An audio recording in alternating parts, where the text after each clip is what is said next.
இன்ஃப்ளேஷனை குறைக்க முடியுமா, ரெண்ட்டை குறைக்க முடியுமா, ஹவுஸ் ப்ரைஸை குறைக்க முடியுமா? இது ஒன்றுமே நடைமுறைப்படுத்த முடியாது. இதில் இந்த 28ஆம் தேதிக்கு பிறகுதான் கனடாவில் ஒரு பெரிய பொருளாதார நெருக்கடி இருக்குது. எல்லா நாடுகள்கிட்டையுமே டொனால்ட் ட்ரம்ப் அவர்கள் டெரஃப் என்ற பேரில் பிச்சை கேட்டு பார்த்தார், யாருமே போடவில்லை. கடைசியாக மறுபடியும் கனடா 51வது மாநிலம், ஜஸ்டின் ட்ரூடோ ஒரு கவர்னர். லிபரல் கட்சியை வெறுக்காத யாருமே இல்லை. அப்படி இருந்தும் ஏன் லிபரல் கட்சி இன்றைக்கு போல்ல முன்னிலையில் உள்ளது? அப்ப பியோ பொலிவே செய்த தவறுதான் என்ன? யாரு இந்த ஃபெடரல் எலெக்ஷன்ல வின் பண்ணினால் கனடாவை 51வது மாநிலம் ஆக்குறதுக்கு ஈஸியாக இருக்கும்?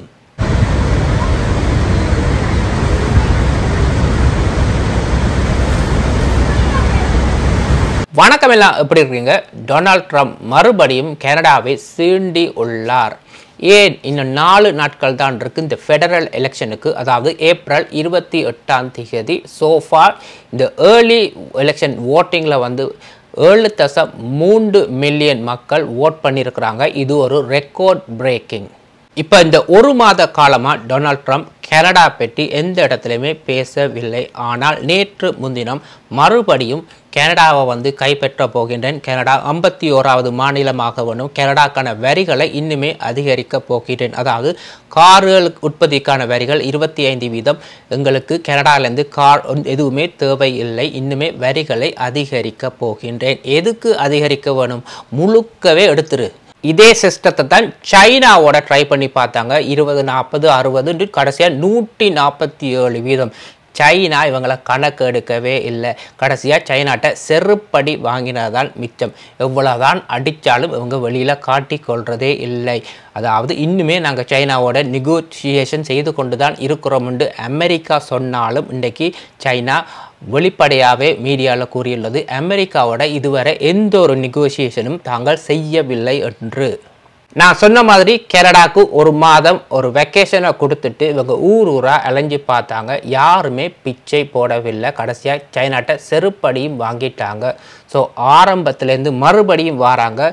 கனடா ஃபென்டனல் போர்டர் 51வது மாநிலம், ஜஸ்டின் ட்ரூடோ கவர்னர் ஆரம்பிச்சிட்டாங்க. ஆனால் இந்த முறை வந்து ஜஸ்டின் ட்ரூடோ அல்ல, இந்த முறை போட்டி வந்து பேங்கர் மாக்கானிக்கும் பேங்க்ரப்சி அடித்த டொனால்ட் ட்ரம்புக்கும் தான். ஒரு பக்கம் மாக்கானி அவர்கள் கனடாவோட எக்கனாமியை பில் பண்ண பார்க்கின்றார், மறுபக்கம் டொனால்ட் ட்ரம்ப் அவர்கள் அமெரிக்காவை வந்து டிஸ்ட்ராய் பண்ணுகின்றார், அழிக்கின்றார்.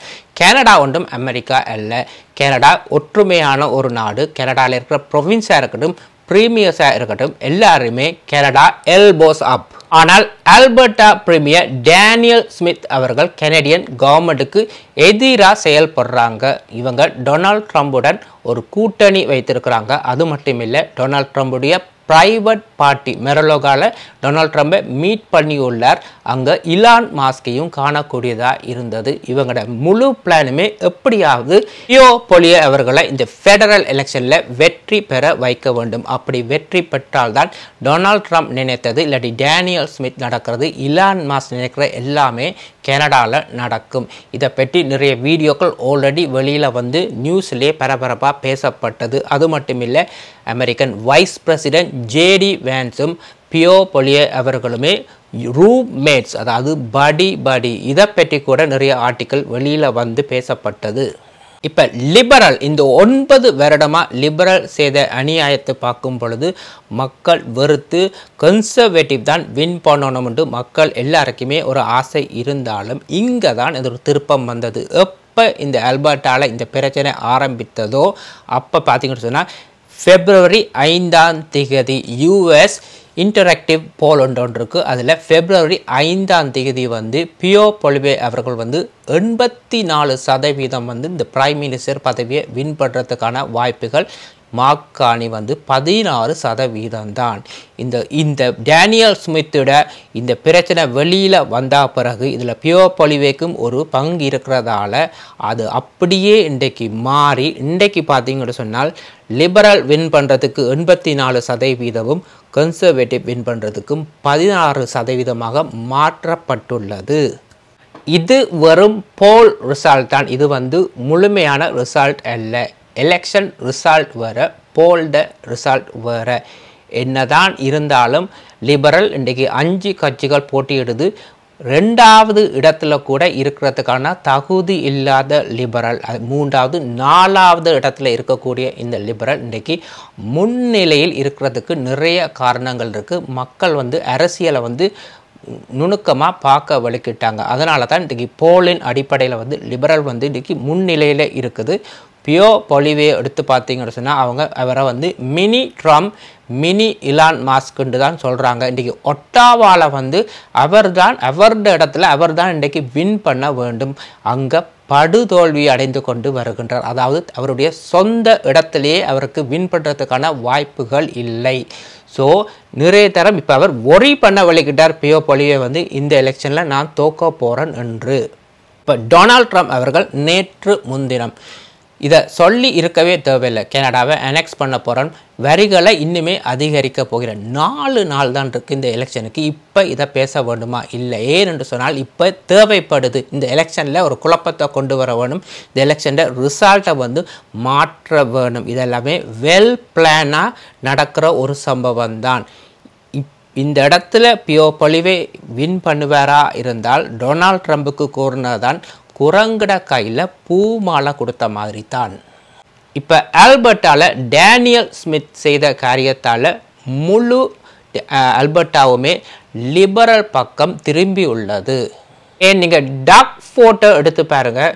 உயிரை கொடுப்பேன், அதாவது தனக்கு ஓட் பண்ணுங்க, 4 வருட மேண்டேட், அதாவது டொனால்ட் ட்ரம்புக்கு எதிராக நான் ஃபைட் பண்ணுறதுக்கு எனக்கு 4 வருட சேவை தேவைப்படுகின்றது. ஸோ ஏர்லி எலெக்ஷனை கூப்பிட்டு இன்றைக்கி மெஜாரிட்டியாக வின் பண்ணி உள்ளார். இன்றைக்கி டாக் ஃபோர்ட் எங்கே கொடுத்த ப்ராமிஸ் எல்லாமே உங்களுக்கும் தெரியும், எனக்கும் தெரியும். அதாவது தன்னிட்ட 401க்கான, அதாவது அண்டர் கிரவுண்டில் 401 பாதைகளை மேக் பண்ணுறதுக்கு பிளானும் இருக்குது, ஃபண்ட்ஸும் ரெடியாக இருக்குன்னு கூறியுள்ளார். ஆனால் நீங்கள் இருந்து பாருங்க, அடுத்த 4 வருடத்துக்கு ஒரு மண்ணை கூட இவங்க கவ்வ மாட்டாங்க. இந்த 401 வரப்போகிறது இல்லை. எப்படியாவது இந்த எலெக்ஷனில் வின் பண்ணுறதுக்கு தான் இந்த பொலிட்டிஷியன்ஸ் எல்லாருமே பார்ப்பாங்க வழியை.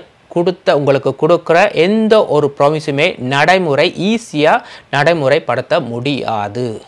ஒரு பொருளாதார நெருக்கடியை கொடுத்து நாட்டை கைப்பற்றதும் ஒன்றுதான், யுத்தம் மூலமாக நாட்டை கைப்பற்றதும் ஒன்றுதான். இந்த டொனால்ட் ட்ரம்ப் யூஸ் பண்ணுற லாங்குவேஜ், இந்த அனெக்ஸ் என்ற லாங்குவேஜ் ஒரு நாட்டை கைப்பற்றது. இதைத்தான் புட்டின் யூஸ் பண்ணியுள்ளார். உக்ரைனுக்கு எதிராக எப்படியாவது அந்த நாட்டை அடித்து கைப்பற்ற வேண்டும். இதைத்தான் டொனால்ட் ட்ரம்ப் தான் கனடாவை இதே லாங்குவேஜை தான் யூஸ் பண்ணியிருக்கிறார். கனடாவை எப்படியாவது பொருளாதார சிக்கலுக்குள்ளே கொண்டு தன் கனடாவை கைப்பற்ற போகிறேன். இவருக்கு வேறு எந்த ஒரு சாய்ஸுமே இல்லை. எந்த ஒரு உலக நாடுகளுமே இவருக்கு எந்த ஒரு வரிகளுமே கொடுக்க போகிறதில்லை. இவர் கடைசியாக நம்பி இருக்கிற நாடு கனடா தான். கனடாவை எப்படியாவது கைப்பற்றியே ஆகணும். அமெரிக்கன் மக்களுக்கு கொடுத்த இந்த டேக்ஸ் ப்ராமிஸ், பொருட்களின் விலைகளை எல்லாமே குறைக்கிறதுக்கான ஒரே ஒரு வழி இந்த கனடாவை கைப்பற்றினா மட்டும்தான் நடக்கும். வேறு எந்த ஒரு முறையிலையுமே அமெரிக்கன் மக்களுக்கு கொடுத்த ப்ராமிஸை நடைமுறைப்படுத்த முடியாது.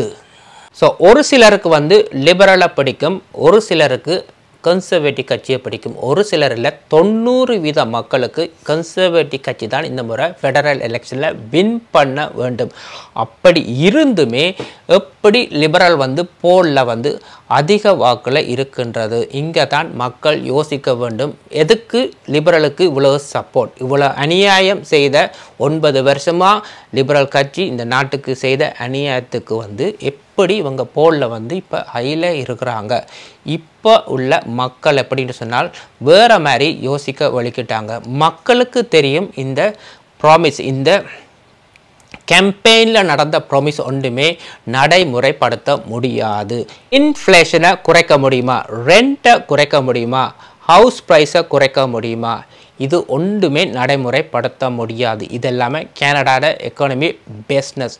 இன்ஃப்ளேஷன், பொருட்களோட விலைகள் எல்லாமே ஒரு சில கவர்மெண்ட க்ரோசரியோட ப்ரைஸை குறைக்கலாம் இல்லையா? நீங்கள் ரெஸ்டாரண்ட்லேருந்து மீட் ப்ரைஸ்லேருந்து எல்லாமே ஏறிக்கொண்டு தான் போகின்றது. இந்த ரெண்டு கவர்மெண்ட்டுமே ஆளுக்கால் குறை சொல்ல போகிறாங்க. இந்த டெரஃப்னால எங்களால் ஒன்றுமே செய்ய முடியாது, குரோசரி ப்ரைஸ் எல்லாமே அதிகரிக்க போகின்றது. இதுதான் நடக்க போகுது. அடுத்தது வீட்டின் விலைகளை குறைக்க முடியுமா? முடியாது. இப்போ $1 million வீடை வாங்கினீங்கன்னு சொன்னால் அவங்க சொல்கிறாங்க $40,000 நீங்கள் ஜிஎஸ்டி பே பண்ண தேவையில்லை. சரி, இந்த $40,000 அவங்க எப்படி உங்கள்கிட்ட வாங்குவாங்கள்ட்டு சொன்னால் $1 million வீட்டை $1,40,000 விற்றா எப்படி?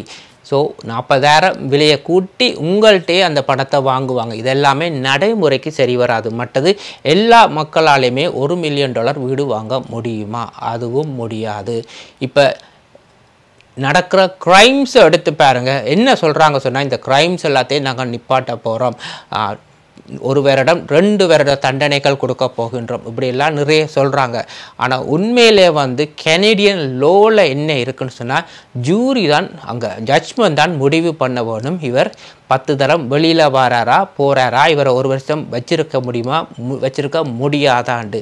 இந்த ஃபெடரல் கவர்மெண்ட் எல்லாமே இந்த எலெக்ஷனுக்காகத்தான் உங்களுக்கு தாங்கள் கிரிமினல்ஸ் எல்லாத்தையும் ஜெயிலில் போட போகிறோம், கிரிமினல்ஸ் எல்லாத்தையும் டிப்போர்ட் பண்ண போகிறோம்னு சொல்கிறாங்க. ஆனால் கனடாட லோன் படி கவர்மெண்டால் அதை தீர்மானிக்க முடியாது. இதுக்குண்டு ஒரு கோர்ட் இருக்குது, ஜட்ஜ் இருக்குது, அவங்க தான் தீர்மானிக்க வேண்டும். ஸோ இதெல்லாமே கேம்பெயின்னு உங்களுக்கு சொல்கிற பொய்கள் தான். இதெல்லாமே நடைமுறைப்படுத்த முடியாது. இன்றைக்கு நிறைய கடைகளை உடைக்கிறாங்க, பிடிச்சி ஜெயிலில் போடுறாங்க, அடுத்த நாளே வெளியில் வராங்க. இப்போ என்ன சொல்கிறாங்க, பிடிச்சி 8 மாதம் 1 வருஷம் ஜெயிலில் போட போகிறாங்கண்டு. யாராவது இவங்களை பிடிச்சி 8 மாதம் ஜெயிலில் போடட்டும் பார்ப்போம். இந்த கெனேடியன் லோ அதுக்கு இடம் கொடுக்காது. அந்த லோ புக்லேயே இருக்குது. தண்டனையை மக்களுக்கு அதிகமாக வழங்க முடியாது. இந்த லோவும் படி இப்படியான சட்டத்தின் படி தான் இந்த நாடு இருக்க வேணும்னு அந்த சிஸ்டத்தை எந்த ஒரு கவர்மெண்டாலே ஈஸியாக மாற்ற முடியாது. இதுக்கு ஓட் பண்ணி நிறைய மக்கள் ஜூரியிலேருந்து பொதுமக்கள்லேருந்து எல்லாமே ஓட் பண்ணி தான் ஒரு முடிவுக்கு வரலாம். இல்லையே அவ்வளோ ஈஸியாக இந்த சிஸ்டத்தை மாற்ற முடியாது. இந்த 28ஆம் தேதிக்கு பிறகு தான் கனடாவில் ஒரு பெரிய பொருளாதார நெருக்கடி இருக்குது. இப்போ நீங்கள் ஜாலியாக வெக்கேஷன் போகிறீங்க, பேமெண்ட் பில் பேமெண்ட் எல்லாம் பே பண்ணுறீங்க. இந்த 28ஆம் தேதிக்கு பிறகு டொனால்ட் ட்ரம்ப் ஒரு பெரிய ஒரு பொருளாதார நெருக்கடியை கொண்டு வரத்தான் போகின்றார். அந்த பொருளாதார நெருக்கடியை சமாளிக்கக்கூடிய ஒரு பிரைம் மினிஸ்டர் தான் கனடாவுக்கு தேவைப்படுகின்றது. அது மட்டுமில்லை, அநேகமான மக்களுக்கு மோர்கேஜ் ரினிவல் கூட வரப்போகின்றது. எல்லாருக்குமே வேலை முக்கியம். வேலையை நீங்கள் லூஸ் பண்ணிட்டீங்களா இருந்தால் உங்களுக்கு பில் பேமெண்ட்ஸ் எல்லாம் குவியும். எப்படியாவது கவர்மெண்ட் பில் பேமெண்ட்ஸுக்கு ஹெல்ப் பண்ணினாலும் நாளைக்கு இன்ட்ரெஸ்டோட தான் இந்த பில் எல்லாத்தையுமே நீங்கள் பே பண்ண போகிறீங்க. ஸோ முக்கியமாக இப்போ பெனிஃபிட்ஸ் முக்கியம் இல்லை, எல்லாருக்குமே வேலை முக்கியம். வேலை இருந்தால் மட்டும்தான் எல்லாராலையுமே இந்த நாட்டில் வாழ முடியும். எந்த கவர்மெண்ட் வந்தால் கனடாட எக்கானமியை காப்பாற்ற முடியும், கனடாவில் இருக்கிற மக்களோட வேலைகளை பாதுகாக்க முடியும், புது புது தொழில்களை உருவாக்கி கொடுக்க முடியும். அந்த கவர்மெண்ட் தான் இந்த முறை எலெக்ஷனில் வின் பண்ண வேண்டும்னு நான் நினைக்கிறேன். ஸோ உங்களுக்கும் ஒரு கருத்து இருக்கலாம், மறக்காமல் கமெண்ட் பண்ணுங்கள். இன்னும் ஒரு வீடியோவில் சந்திக்கும் வரை நன்றி, வணக்கம்.